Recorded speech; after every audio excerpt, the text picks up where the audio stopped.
Salut à tous, c'est Axel de testmobile.fr. Aujourd'hui, je vais tester le Samsung Galaxy 551, qui est en fait une sorte de grand frère du Theos, qui a déjà été testé sur Testmobile, mais avec à la fois un clavier coulissant, que vous allez voir bien sûr un peu plus après, et qui tourne sous Android 2.2 alors que le Theos tournait sous la 2.1. Je crois qu'il y avait des mises à jour, mais je ne suis pas sûr.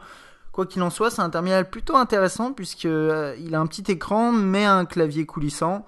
Donc bon, bah, vous allez voir ça. Alors rapidement déballage du grand classique. À cela près qu'il y a, ouais, il y a peut-être deux petits trucs intéressants quand même. Donc il y a un chargeur en micro USB. Voilà. On a un câble USB micro USB. Des écouteurs plutôt basiques avec un petit kit main libre quand même ici. Mode d'emploi, il n'y a pas de CD, mais je sais pas. Peut-être que vous aurez un CD dans le commerce. Il y a un adaptateur de carte comme ça. Et il y a une micro SD 1 Go qui est fournie. Que j'ai pas là puisqu'elle est dans le terminal.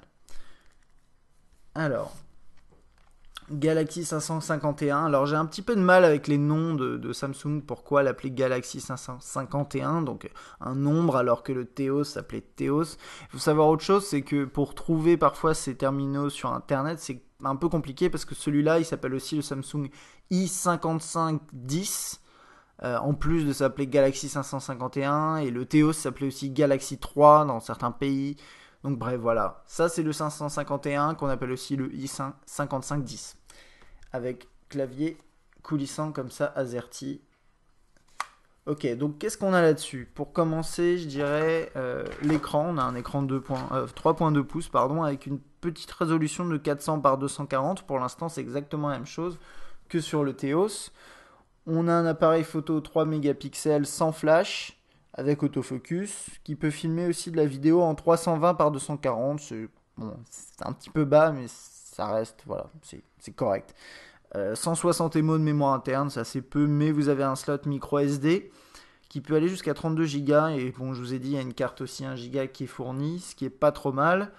Et par rapport, alors si je devais le comparer au Theos rapidement, par rapport au spec en tout cas annoncé, la batterie semble être meilleure sur le Theos, enfin l'autonomie sans être meilleure, d'ailleurs la batterie est plus puissante, on a Android 2.2 sur celui-là alors que c'est la 2.1 sur le Theos, et on a un processeur qui est un tout petit peu plus puissant sur le Theos, ce qui est un peu étrange, mais bon, ça vous verrez pas de différence, car en fait ce qui se passe c'est que moi ce que j'avais reproché au Theos c'est la fluidité, je trouvais que le Theos manquait un peu de fluidité, et en fait celui-là, le 500, enfin ouais, le 55.1, là, le 551, pardon, j'ai un peu de mal, et tourne sous 2.2, donc est un peu plus fluide puisque l'OS est un peu plus optimisé. Alors on va arrêter de parler, on va passer un petit tour de l'appareil. Donc vous avez, voilà, là il est en noir, il est aussi disponible en blanc avec un clavier vert, c'est un peu étrange, mais pourquoi pas.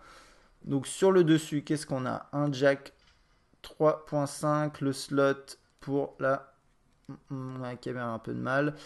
Le slot pour le micro USB et c'est tout ici. L'écran 3.2 pouces. Quelques boutons physiques ici, donc c'est des boutons mécaniques. Retour, menu et ça c'est accueil, ok. Enfin pas ok, accueil et ça permet aussi d'ouvrir le gestionnaire des processus en cours. On n'a rien en dessous à part le micro. Je passerai au clavier un petit peu après. On a le volume ici, plutôt pas mal. Le bouton verrouiller, déverrouiller, on-off, assez habituel en fait chez Samsung. L'appareil photo 3 mégapixels, le haut-parleur, et tout est en plastique. C'est un téléphone qui vaut 1 € avec forfait. J'ai pas le prix nu là sous les yeux, je le mettrai dans le test. Mais c'est un téléphone plutôt moyenne gamme qui fait quand même pas mal de choses. Alors ensuite on a le clavier. Et je l'ai utilisé pendant une semaine et je trouve qu'il n'y a pas beaucoup de jeux, hein. Il est vraiment plutôt solide. C'est 100% plastique, mais ça reste solide. Et derrière, vous avez, voilà, vous voyez, c'est plutôt costaud. Donc au niveau du clavier, que dire? Bah, c'est un clavier AZERTY avec des flèches sur la droite, un bouton OK et une touche entrée. Donc OK, c'est pour valider certaines choses et la entrée, c'est plus pour sauter une ligne. Bon, c'est logique, mais je vous le dis quand même. En bas, on a un bouton pour ouvrir tout ce qui est... Bon, je vais vous montrer direct. Hop. S'il peut faire le focus. Quand j'appuie sur le bouton une fois, ça va m'ouvrir les textos. Si je reste appuyé, appui prolongé, ça va me faire ouvrir l'écriture d'un texto. Et ça, c'est un bouton à côté pour le web. Ça va ouvrir le web.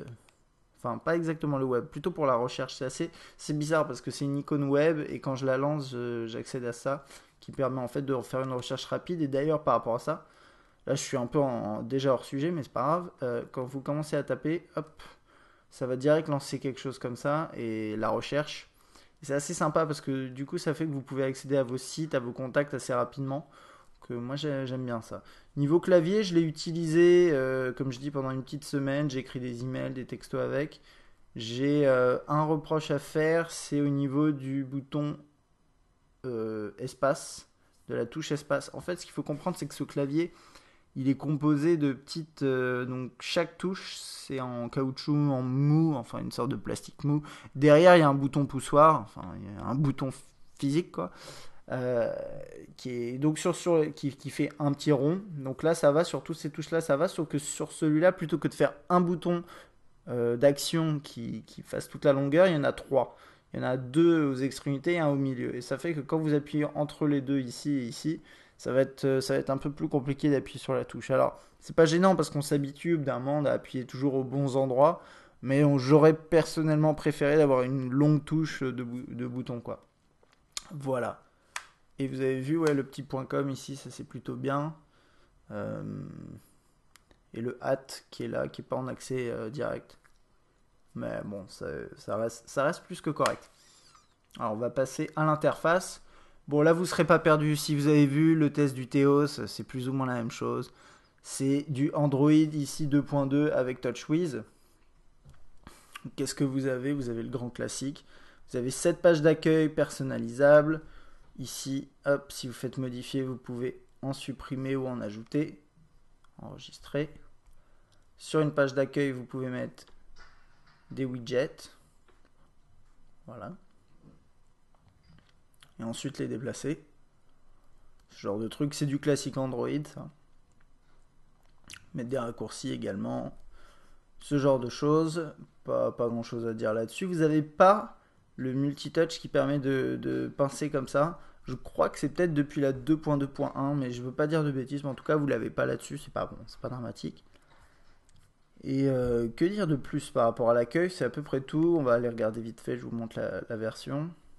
Ça c'est les paramètres. Voilà, donc c'est la 2.2. Et ok. Vous avez bien sûr votre tiroir de notifications ici avec l'accès rapide au Wi-Fi, Bluetooth, le son, activation du son et la rotation automatique, ce qui est plutôt bien. Donc là je l'ai activé, ça va pas le faire, ça le fera juste dans les applications, mais je peux désactiver ça et c'est assez pratique si vous êtes allongé par exemple. Donc je vais passer en revue chaque partie de l'appareil. Ce qu'il y a, c'est que c'est du Android classique, donc bon, j'ai pas besoin de vous montrer tout en détail. Je vais essayer d'aller relativement vite pour une fois. Donc là, vous avez le clavier, vous pouvez numéroter, composer un numéro, le journal, les favoris et le répertoire. Là, j'ai que deux contacts. Ce qui est pas mal, c'est que vous pouvez lier un contact à son équivalent sur les réseaux sociaux pour avoir ses updates directement dans Activité ici. Là, vous voyez pas très bien la caméra, mais il y a écrit Activité. Vous avez ses médias également ici. Vous pouvez le mettre en favoris. Bon, voilà, ça marche plutôt pas mal. Donc ça c'est pour les contacts, pour passer un appel vous l'avez vu. Ensuite les messages sont affichés sous forme de discussion, donc avec des bulles. Et ce qui est intéressant au niveau de saisie texte en fait, c'est que vous avez trois modes de saisie texte, enfin trois modes, trois possibilités. Vous avez déjà en mode portrait, vous avez un clavier AZERTY qui est quand même un peu petit sur cet écran de 3.2 pouces, c'est pas forcément évident, mais si vous téléchargez en plus, là c'est le clavier virtuel par défaut Samsung qui est pas mal mais pas top. Franchement, vous pouvez télécharger des claviers en plus ou même en acheter sur Android Market avec des systèmes de saisie prédictive qui sont un petit peu plus poussés. Et du coup, en mode portrait, ça peut être correct. Ensuite, après, quand vous passez en mode paysage, vous avez ça, qui est pas mal, il n'y a pas de souci. Et ensuite, bien sûr, quand vous ouvrez, vous avez l'écran entier qui est pour vous. Et pour moi, ça, c'est quand même pas mal, parce que sur un terminal comme celui-là, qui n'est pas extrêmement puissant, avec un petit écran, avoir la possibilité d'avoir tout l'écran quand vous tapez du texte, c'est quand même du luxe, c'est du confort. Donc ça, c'est un des points positifs pour cet appareil, même si finalement, c'est vrai qu'il est assez épais. Mais moi, enfin, je peux vous dire, ça m'a pas dérangé. Donc voilà, bon, bah pour envoyer des textos, faites ça, toc. Voilà, ça va répondre. Ça, je pense que vous connaissiez un petit peu. Je vais faire un petit réglage sur ma caméra parce que je trouve que les blancs sont un peu violents. Peut-être que ce sera mieux comme ça. Ok. Là, je suis dans le menu. Menu principal comme ça, qui est sous TouchWiz. C'est du grand classique. Vous avez vos icônes. Si vous restez appuyé sur une icône, vous pouvez la déplacer, la mettre sur la page d'accueil pour un accès plus rapide. Alors qu'est-ce qu'on a là-dedans? On a l'appareil photo, le calendrier, qui est synchronisé bien sûr avec Google. Ça c'est c'est le principe d'Android. Vous avez un client email qui est pas mal. Je ne l'ai pas configuré, donc si je le lance, ça va pas être très intéressant. Mais c'est un compte franc. C'est un client qui est pas mal. En fait, ce qui se passe, c'est que si vous utilisez Gmail, je vous conseille clairement d'utiliser le client Gmail qui est ici. Si vous n'utilisez pas Gmail, vous pouvez utiliser d'autres choses, il n'y a pas de souci sur ce terminal. Ben, vous utilisez ce client-là et ça marche très très bien. Et donc là, c'est Gmail sur cet appareil. Vous pouvez, c'est du Gmail classique, hein, sous la 2.2. Donc bref. Ok. Et avec ce clavier, finalement, c'est quand même assez confortable d'écrire du texte. Donc pour les emails, c'est pas mal du tout. Je vais vous montrer l'appareil photo. Je vais essayer de faire dans l'ordre les applications principales. Appareil photo, 3 mégapixels, autofocus quand vous appuyez là. Alors attendez, je vais essayer de vous montrer ça avec quelque chose à prendre en photo parce que là il a du mal avec le blanc là. Mais en gros, ouais, voilà, ça c'est vert. Tac. Et l'autofocus se fait comme ça, il se fait pas comme sur un Galaxy S où vous appuyez sur l'écran. Bon, c'est tout aussi bien, il n'y a pas de souci. Vous appuyez là pour prendre la photo. Toc. Vous appuyez là pour visionner vos dernières photos prises. Ici, vous avez différents modes de capture, dont un mode sourire ou un mode panorama qui est plutôt intéressant. Scène, différents modes de scène, notamment pour prendre des photos de nuit, ce genre de choses. Voilà, bah, à vous d'essayer ensuite, il y en a pas mal, il y a 3 pages. La luminosité à régler. Un mode macro activé par ici. Retardateur, résolution qui est au max ici, donc 3,2 plus précisément, c'est 3,2, ouais. Toc, balance des blancs, etc. Vous avez vous avez des effets aussi sépia, noir et blanc, ce genre de choses. Bon, les fonctions classiques sous TouchWiz, mais plutôt complet. Moi, j'aime bien les appareils photo sur les mobiles Samsung, Android, même pas que Android, ils sont plutôt bien. Ensuite, un mode, bien sûr, vidéo qui filme en 320 par 240, vous voyez ici. Là, par contre, on est au maximum, voilà. Pour filmer, c'est assez simple, vous appuyez là. Que dire de plus? Ouais, c'est à peu près tout, hein. Et ici, vous avez différents modes d'enregistrement, dont un pour la limite MMS. Et puis, je crois que c'est à peu près tout. Vous pouvez... Ouais, qualité, vous pouvez régler la qualité, bien sûr. Quelques petits effets, mais bon, voilà. Ça, au-delà de ça, c'est du grand classique. Je vous mettrai un exemple de qualité vidéo et photo dans le test sur testmobile.fr comme d'habitude. Niveau galerie, c'est de la galerie sous Android. Donc comme ça, ouais, bon, je vais vous la mettre dans ce sens-là, ça va être un peu mieux. Plutôt fluide, il n'y a pas trop de, voilà, il y a pas de souci. Alors ça, c'est des images que j'ai chargées à partir de mon réflexe, qui sont un peu lourdes. Et bon, ça charge assez bien. Vous voyez, il y a quand même un petit lag, là, le temps qu'elle charge. Là, ça charge encore. Voilà, là, elle est chargée. Ensuite, je peux faire pinch to zoom. Alors le pinch to zoom est fluide. C'est pas le meilleur que j'ai testé, bien sûr, mais c'est normal, c'est pas un mobile haut de gamme, mais il fonctionne très bien. Et je trouve quand même que là, sur des photos qui font plusieurs MO, j'ai pas en tête leur taille, mais ouais, c'est quand même pas mal, quoi. Le temps de calcul est pas trop long. Donc bon, ça c'est bien. Alors je pensais à autre chose, c'est que normalement, voilà, dans mon dossier là, média pour test, je mets un fichier DivX. Et je vois qu'il s'affiche pas. Donc je vais essayer de voir s'il s'affiche pas ailleurs, mais normalement il s'affiche aussi ici. Donc a priori, il n'a pas reconnu qu'il y avait un fichier DivX présent. Ouais, non, bah non, les vidéos c'est par la galerie. Donc apparemment, il peut pas lire les DivX, ce qui paraît un peu étrange. Je crois que sur le Théos on pouvait. Donc là, je suis pas certain. Ce sera à confirmer. Je vous mettrai peut-être le détail sur Test Mobile lors du test écrit. Je creuserai un tout petit peu plus. Android Market dans sa toute dernière version. Voilà. Qui permet de télécharger des applications, des jeux, etc.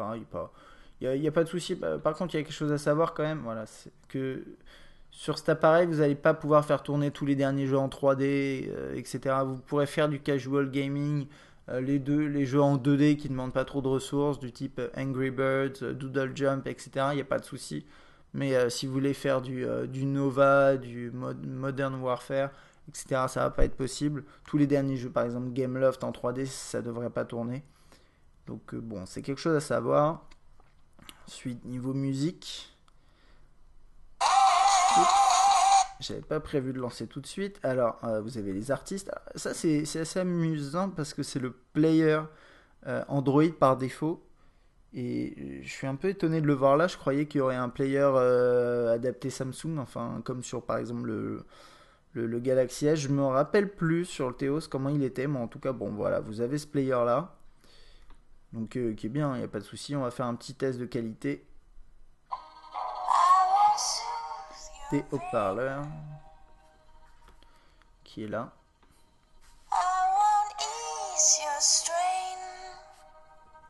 C'est un peu.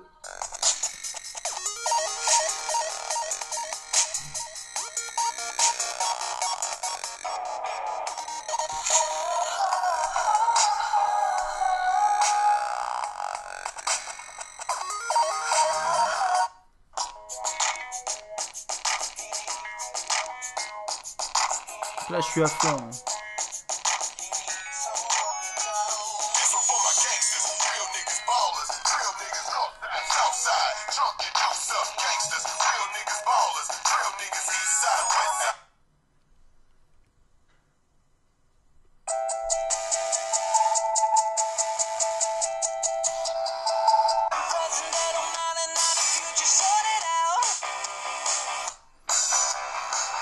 Bon, je dirais que haut-parleur, pas si mal que ça. Pas beaucoup de basse, pas beaucoup de puissance surtout. Vous avez vu, là j'étais à fond et je peux vous dire, c'est pas très puissant. Mais la qualité globalement est correcte. Ça s'écoute. C'est pas exceptionnel, mais c'est par rapport au prix de l'appareil, à la gamme de prix. Moi je trouve ça plus que correct. Et puis bon, niveau interface, hein, c'est du grand classique. Là, si j'avais la pochette, elle s'afficherait. J'ai les contrôles ici, toc. Y a pas, voilà, y a rien à dire de plus, hein. Là, vous avez le lecteur ici qui permet de contrôler de manière rapide via le tiroir des notifications la musique. Et pas grand chose à dire de plus. Bon, qu'est-ce qu'on a d'autre? Le web rapidement, et puis je crois qu'on aura fait à peu près le tour quand même. On arrive à 20 minutes, un petit peu long pour un mobile moyenne gamme.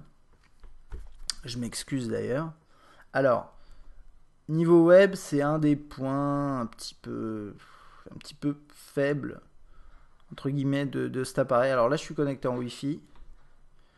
C'est plutôt rapide, c'est pas le problème. Maintenant, ce qui se passe, c'est que comme l'appareil est pas très très puissant, sous la 2.2, en ayant activé ce qu'ils appellent les plugins, c'est-à-dire un peu, normalement ils chargent des contenus un peu flash, ils chargent plus d'éléments que si on les active pas. Mais j'ai testé sans, c'est à peu près aussi fluide. Là sur un site comme Test Mobile qui est ok, un petit peu lourd, mais c'est quand même, je pense, un site qui se situe dans la moyenne. Euh, Bah, vous voyez, c'est pas super fluide quoi. C'est vraiment pas très fluide. Et d'ailleurs, ça me fait penser à un truc dont j'ai oublié de vous parler, mais c'est le fait que la résolution d'écran soit que, entre guillemets, de 400 par 240. Enfin, je vais essayer de vous montrer. c'est assez peu lisible quand on a des petits textes comme ça. Alors c'est normal, c'est pas fait pour être lu, mais je trouve ça un petit peu dommage. Ouais, la résolution est vraiment pas tip top. Maintenant, c'est largement mieux que sur des appareils que j'ai pu tester comme des HTC Wildfire, où là, ça se voit direct. Moi, sur ce téléphone, ça m'a un peu gêné au début, et après, je me suis habitué et ça m'allait. Vous avez vu, là, c'est un petit peu lent quand même. Alors que, normalement, il n'y a aucun processus qui tourne derrière. Bon, je vous avais pas montré le multitâche, mais c'est par là que ça se passe. Et vous pouvez couper, enfin, fermer vos applications, il n'y avait aucune application qui tourne. Donc, vous voyez, le navigateur web a toutes les ressources pour lui et il n'est pas très très fluide. Pinch to zoom, pareil. Ouf, ouais. Bon, c'est pas top. Je vais vous montrer une lecture vidéo rapidement. Oups, c'est pas ce que je voulais faire. Je voulais faire ça. C'est pas grave. Où est-ce que j'ai cliqué? Ouais. Ok. Voilà. Donc il y a un truc qui est quand même bien sous la 2.2, c'est que vous avez l'application, la nouvelle version de l'application YouTube qui est quand même vraiment bien et très fluide, même sur les appareils qui sont pas très puissants, notamment celui-là. Donc là j'arrive et normalement là c'est une vidéo en flash, elle va pas m'afficher le player flash à proprement parler, ce qui est d'ailleurs pas si mal que ça. Là j'ai la possibilité de continuer soit avec le navigateur, donc il va m'ouvrir normalement la version mobile de YouTube, soit via l'application YouTube. Je sélectionne l'application YouTube qui s'ouvre. Ça charge un petit peu et j'ai ma vidéo. As a part of their Spring 2011 smartphone lineup, NTT Docomo will release the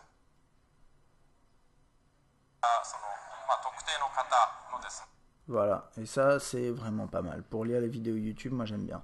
Il a ici Social Hub, qui est une application qui permet d'agréger vos différents réseaux sociaux, d'envoyer des messages sur les réseaux sociaux à partir de votre terminal. Maintenant, moi je trouve que d'une manière générale, sur la plupart des appareils, hein, les logiciels de surcouche pour aller sur les réseaux sociaux sont pas top. Je vous conseille plutôt d'installer des applications qui vont bien, comme le client Twitter ou TweetDeck. Ça c'est pour Twitter. Après Facebook, par contre, vous avez une application officielle qui est vraiment top. Et puis c'est à peu près tout. Alors, pour conclure sur le test de ce Galaxy 551, que dire? Je dirais, je l'ai testé pendant une semaine et je dis une chose, il est vraiment pas mal. Il est mieux que le Theos pour plusieurs raisons. Il est plus fluide parce qu'il est sous la 2.2, sûrement plus optimisé. Il a un clavier coulissant qui compense le fait qu'il ait un petit écran et ça c'est vraiment bien. C'est pas un appareil qui va vous permettre de faire tourner tous les derniers jeux en 3D. C'est pas un appareil qui va avoir de très très bonnes performances, notamment sur le web. C'est un des points faibles d'ailleurs ça. Mais c'est un très très bon smartphone pour pouvoir faire du messaging, pour pouvoir faire du SMS, du MMS, de l'email. Aller sur les réseaux sociaux si vous voulez aller sur Facebook, faire du Facebook chat avec vos amis, il n'y a pas de souci, ça marche nickel. Vous pouvez aller sur Twitter, vous pouvez aller sur vos différents réseaux sociaux avec les applications qui vont bien. Si vous faites une petite sélection d'applications sociales ou de l'application que vous utilisez qui utilise le clavier coulissant, ce sera du pur bonheur, il n'y a aucun souci. Maintenant, voilà, niveau perf, c'est pas forcément une star là-dessus et c'est pas dramatique, c'est un appareil moyenne gamme qui coûte 1 euro avec forfait. Et je trouve que pour ce prix-là, et par rapport à la promesse qui est faite par Samsung, c'est un appareil vraiment, vraiment plutôt satisfaisant. Donc voilà, j'espère que ce test du Samsung Galaxy 551 vous a plu. Si vous avez des questions, laissez un commentaire sur YouTube ou sur testmobile.fr. À bientôt.